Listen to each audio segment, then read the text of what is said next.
सा chapter start करने वाले हैं, एटम्स एंड मॉलिक्यूल्स।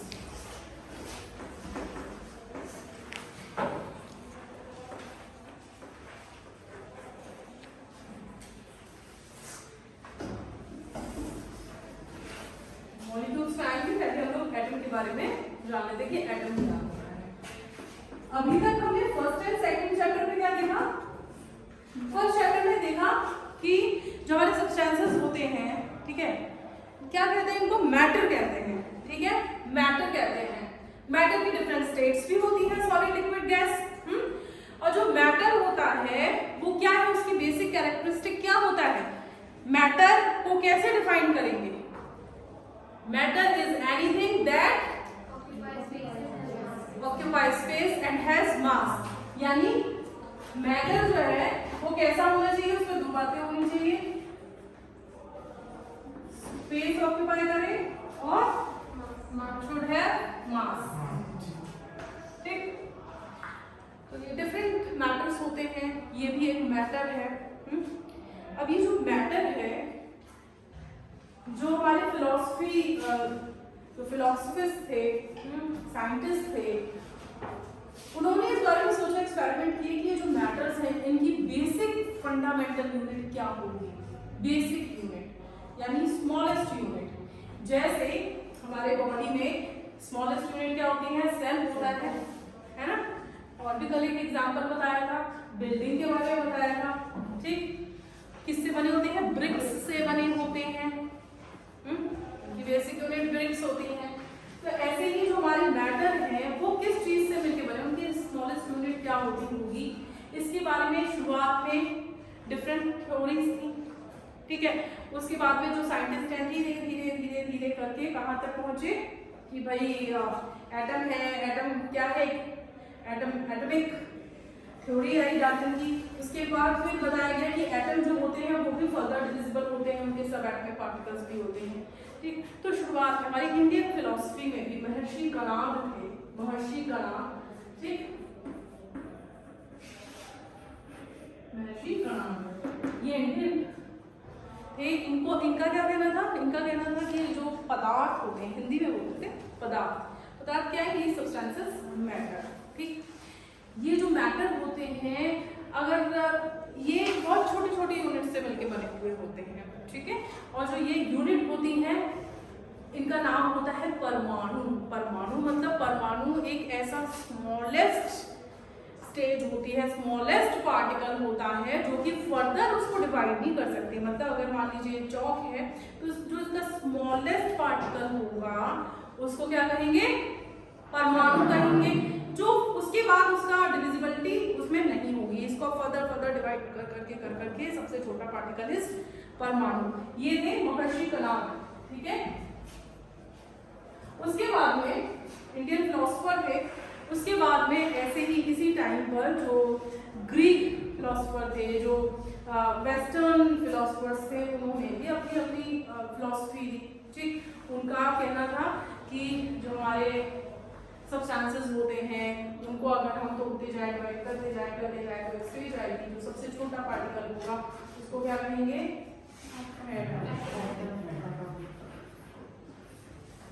ठीक है, उसको क्या कहेंगे?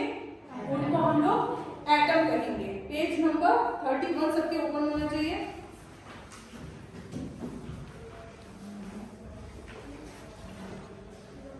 ठीक है, तो ये ग्रीक फिलोसफर, उनका कहना था कि अगर किसी भी मैटर को फर्दर डिवाइड करते जाएंगे तो जो स्मॉलेस्ट पार्टिकल होगा, जो उसके बाद उसमें कोई डिविजिबिलिटी नहीं हो सकती, उस पार्टिकल को हम एटम कहेंगे। ठीक है, तो डेमोक्रिटस ने कहा था, जैसे कणाद ने परमाणु कहा, सबसे स्मॉलेस्ट पार्टिकल को उन्होंने, डेमोक्रिटस ने क्या कहा? ठीक है, तो ये नाम तो वहां से निकल के आया। लेकिन क्योंकि ये फिलोसफर थे, उन्होंने कोई इसमें ऐसे साइंटिफिक एक्सपेरिमेंट नहीं किए, इन्होंने सिर्फ ये चीज बताई कि ऐसा होगा, ये जो सब्सटेंसेस हैं ये स्मॉलेस्ट पार्टिकल से बने होंगे। ठीक, अब क्या बात है कि उसके बाद 18th सेंचुरी आई।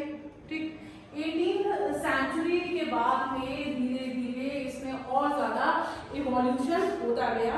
ठीक है, इसमें क्या है, साइंटिस्ट रिकॉग्नाइज करता है कि एलिमेंट्स और कंपाउंड्स भी होते हैं, एलिमेंट एंड कंपाउंड में क्या डिफरेंस होता है।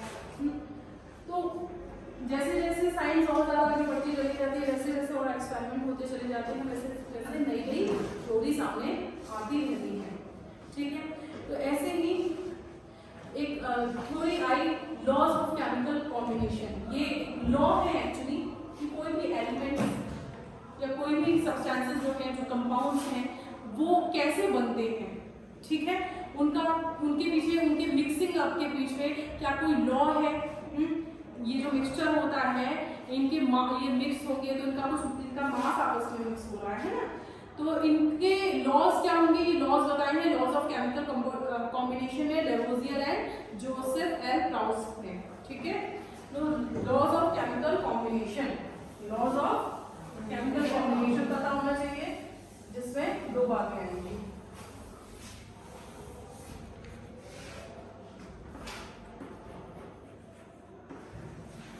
लॉज ऑफ केमिकल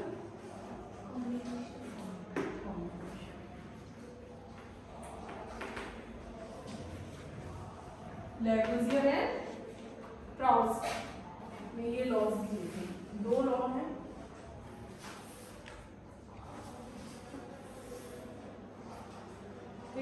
ये दो लॉ कौन कौन से हैं बताओ आगे, law of conservation of mass and law of constant proportion.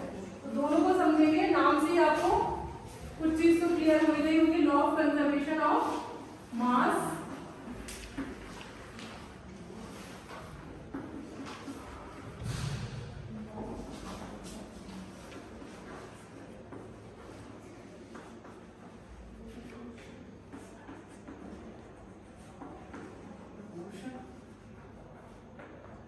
Law of conservation of मास देख लेते हैं। एलिमेंट्स बच्चों क्या होता है, फर्स्ट सेकंड चैप्टर में हम पढ़ चुके हैं, एक बार फिर से रिकॉल कर लेते हैं।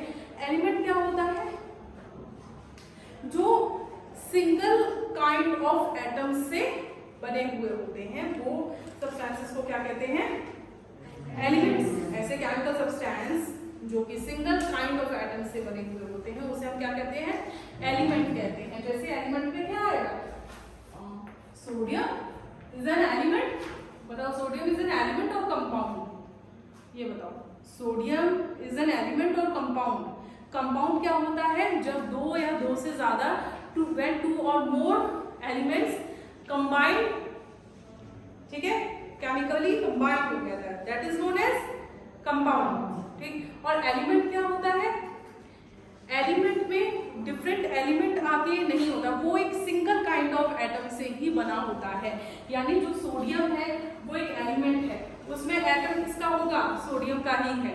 ठीक है, इसके अलावा अगर हमारी हाइड्रोजन गैस है, हीलियम गैस है, ये कंपाउंड्स नहीं है। क्यों, क्योंकि ये मिक्सिंग अप नहीं हुई है इनमें डिफरेंट डिफरेंट एलिमेंट्स की। देयर आर टू और व्हेन देयर आर टू और more elements combined chemically together, that substance is known as compound. और एलिमेंट क्या होता है, that substance which is made up of only one kind of atom. Kind of atom और only one atom में होता है difference. कैसे होता है, अगर वन एटम है तो वो एक सिंगल एटम है, वो एक सिंगल एटम है, लेकिन एक सिंगल एटम और उसी का आइडेंटिकल दूसरा सिंगल एटम भी अगर कंबाइंड हो जाए या तीसरा सिंगल एटम आ जाए, 5 एटम्स अगर कंबाइंड हो जाए, ठीक है, लेकिन है वो एक ही आइडेंटिकल है, तो वो एक एलिमेंट फॉर्मेशन करेंगे। ठीक है, वो एलिमेंट फॉर्मेशन करेंगे क्योंकि वो सारे एटम्स क्या है, आइडेंटिकल है। वो कैसे हैं, आइडेंटिकल है। ठीक है, तो एलिमेंट समझ में आ गया। एलिमेंट क्या होता है, वो substances which are made up of only one kind of atom. यानी कि अगर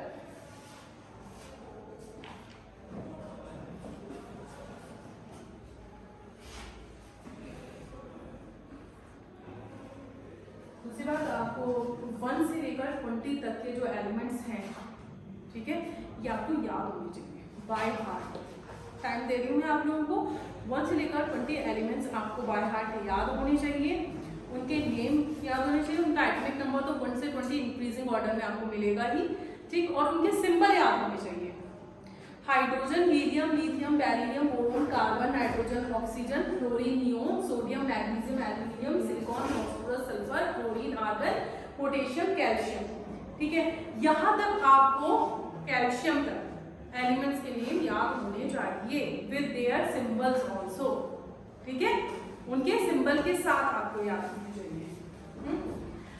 अब देखो, ये जो ऑक्सीजन है, ये दो एटम्स, ऑक्सीजन के दो एटम यहाँ पर कंबाइंड हुए। ठीक है, ऑक्सीजन के दो एटम यहाँ पे ज्वाइन हुए, जुड़े आपस में, और उन्होंने क्या बना दिया? ऑक्सीजन एलिमेंट, ऑक्सीजन के एलिमेंट को बनाया उन्होंने।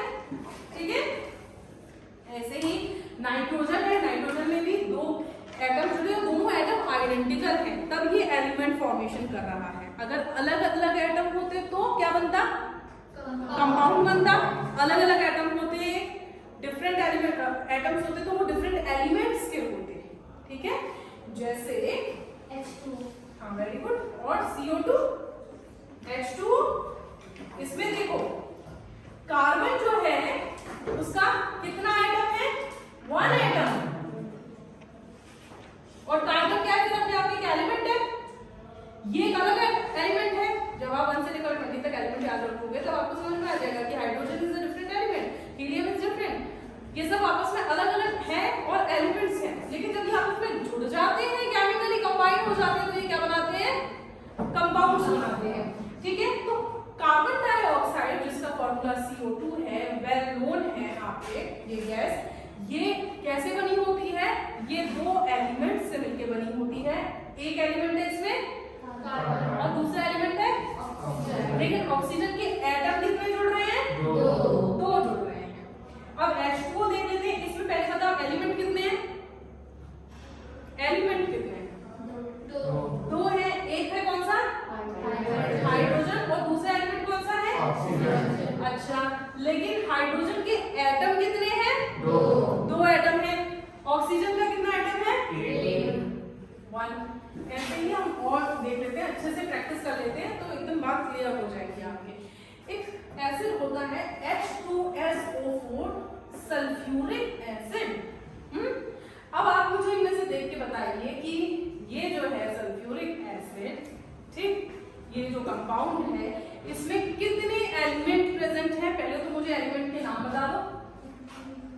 पहला एलिमेंट है हाइड्रोजन, दूसरा एलिमेंट कौन सा है? सल्फर, और तीसरा एलिमेंट कौन सा है? ऑक्सीजन। ये तो हो गई हमारे एलिमेंट्स की बात। ये कितने कितने एटम्स, मतलब हाइड्रोजन के कितने एटम्स प्रेजेंट हैं? दो। सल्फ्यूरिक एसिड में हाइड्रोजन एलिमेंट के 2 एटम्स प्रेजेंट होते हैं। इनका जो है ना फॉर्मूला, ये जो कंपाउंड के फॉर्मूले ये कभी चेंज नहीं होंगे। H2SO4 ही रहेगा, HSO2 HSO7 नहीं हो जाएगा। ठीक है, इनके ये प्रॉपर होते हैं, इनको आपको याद करना होगा। तो ये इसी तरीके से एक्चुअली रिएक्ट करते हैं। ठीक है, ये रिएक्शन, ये फॉर्मूला कैसे बने ये हम लोग पढ़ेंगे आगे। ठीक, फॉर्मूला बनाना बाद में पढ़ेंगे, लेकिन हाइड्रोजन एक सल्फ्यूरिक एसिड में कितना हाइड्रोजन के एटम होंगे? 2। सल्फर का 1 और ऑक्सीजन के 4 एटम्स।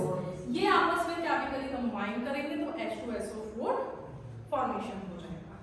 ठीक है, इसके अलावा एक आता है अमोनिया NH3 होता है, उसमें है nitrogen, N for nitrogen and H for hydrogen. Hydrogen के कितने एटम्स हैं अमोनिया में? 3, NH3, H के 3 एटम्स। नाइट्रोजन के कितने हैं? 1। इसलिए आपको 1 to 20 एलिमेंट्स याद करना बहुत बहुत ज्यादा जरूरी है, कंपलसरी है, क्योंकि ये जो भी है केमिकल, ये जो भी केमिस्ट्री आप पढ़ने वाले हो उसमें यही एलिमेंट्स काम आने हैं आपके। ठीक है, तो ये बनाना आ गया आपको कि एटम्स क्या होते हैं, एलिमेंट्स क्या होते हैं, ये समझ में आ गया। ठीक है, अब हम लॉ ऑफ कंजर्वेशन ऑफ मास को पढ़ लेते हैं। Law of conservation of mass, इसमें एक एक्टिविटी दी हुई है, एक्टिविटी के थ्रू समझेंगे।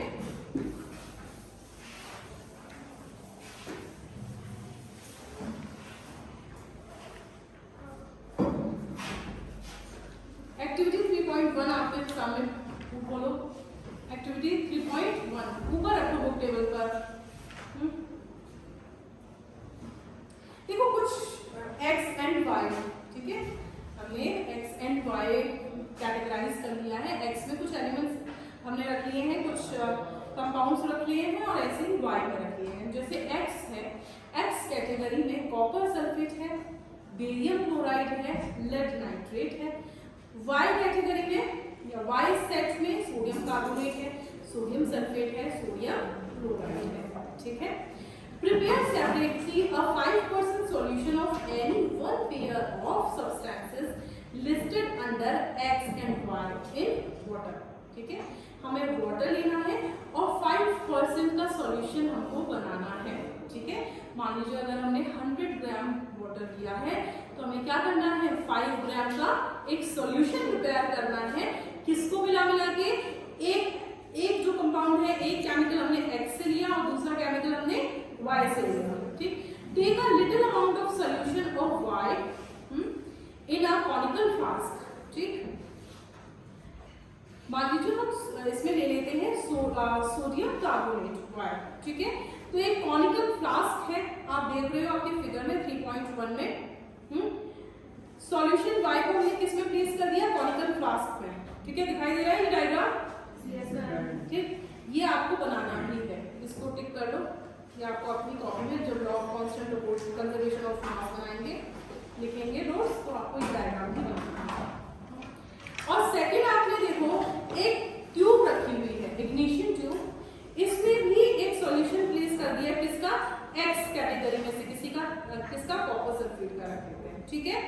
तब ये इग्निशन ट्यूब है, इसको फ्लास्क में इन्होंने रख दिया है केयरफुली, ठीक है। ऐसे रख दिया है कि ये मिक्स ना हो जाए, ठीक। अब क्या करेंगे कि हमारा जो सबसे पहले फ्लास्क था, फ्लास्क में हमने एक केमिकल पुट किया, कौन सा केमिकल वाई में 3 ऑप्शन है आपके पास, कोई भी आप रख सकते हो, ठीक है। वाई केमिकल को हमने पुट किया, उसके बाद में हमने एक इग्निशन ट्यूब ली, ट्यूब में हमने क्या रखा,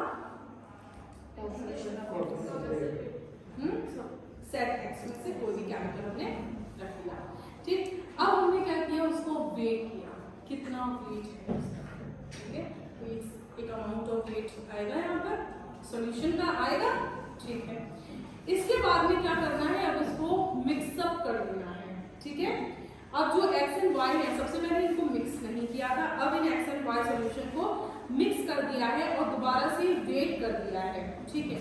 सबसे पहली बात तो क्या होगी, जब दो केमिकल्स आपस में मिक्स करेंगे, X and Y, when they mix together there will be a chemical reaction between them, ठीक है। there will be a chemical reaction happen between them, x and y। सबसे पहले इसका कुछ एक सर्टेन मास था, इसका भी एक सर्टेन मास था, दोनों को एक हमने फ्लास्क में, एक को ट्यूब में रखा, वेट किया, मेजर किया, ठीक है। कोई भी जो भी इसका वेट आया, उसके बाद में दोनों को आपस में क्या कर दिया, हमने मिक्सअप कर दिया।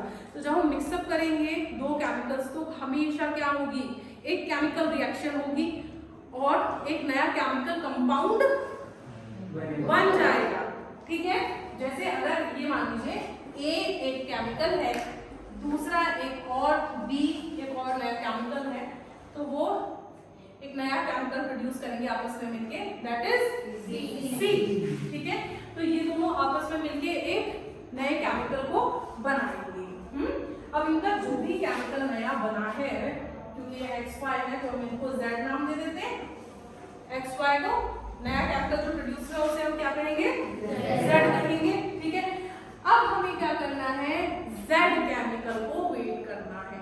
Z को क्यों करना है, क्योंकि दोनों अब मिक्स हो चुके हैं।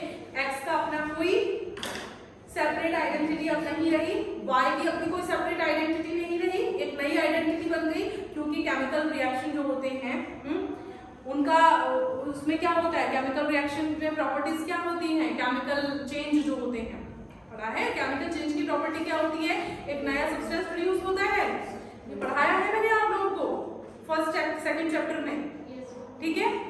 तो यहाँ पे नया केमिकल प्रोड्यूस हुआ, दैट इज दैट। अब हमें इसे वेट करना है, ठीक। अब मैं आपसे क्वेश्चन पूछती हूँ कि अगर हमने इसको वेट किया तो आप बताएंगे जो वेट होगा अगर फर्स्ट कंडीशन में जो ये अलग अलग थे, मिक्स नहीं हुए थे, अगर मान लीजिए तब वेट आया 10 ग्राम, वेट आया 10 ग्राम। अब मुझे बताइए कि अगर हम लोग Z को वेट करेंगे तो मास कितना आएगा?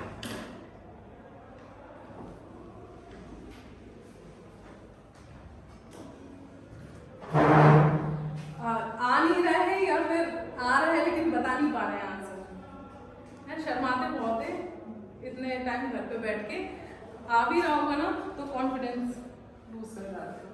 मैंने आपसे पूछा कि एक x है और एक y है, मान लीजिए ये 5 ग्राम, ये 5 ग्राम।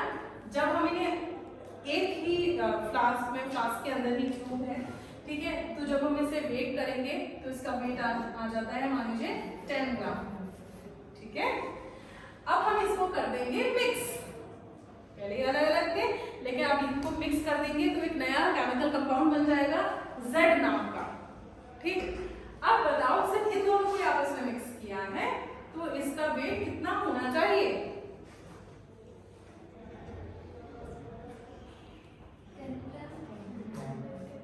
बोलो 10, 11, 12, 14, 20, क्या लगता है? सेम, ठीक है।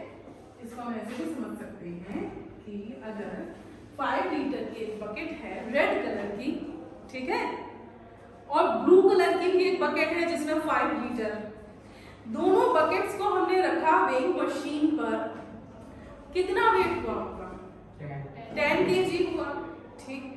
अब हम लोग एक येलो कलर की बकेट ले लेते हैं जिसमें हम दोनों को मिक्स कर लेंगे। येलो कलर की बकेट है, उसमें हमने दोनों को इन अलग अलग बकेट्स के वाटर को मिक्स कर दिया एक थर्ड बकेट में, ठीक है।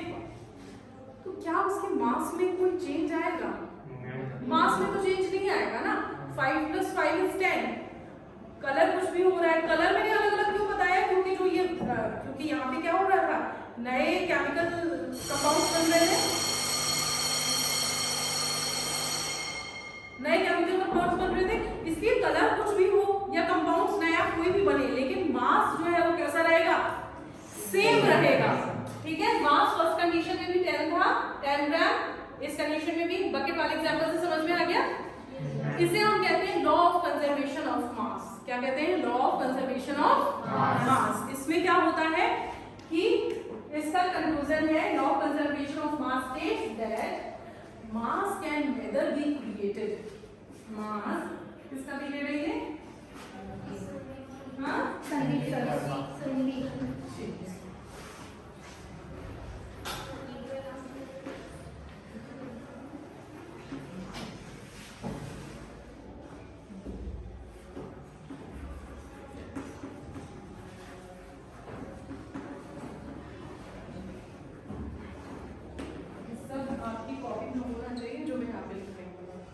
बैग हो गई है, अगर मैं यहाँ से नहीं रही हूँ तो मतलब ये है कि आपको बात आपस में नहीं करनी है। तो law of conservation of mass states that, इसके नाम में ही है कंजर्व, मींस कंजर्व होता रह रहा है, कहीं लूज नहीं हो रहा है, कुछ नया गेन नहीं हो रहा है। क्या लूज और गेन नहीं हो रहा है? मास।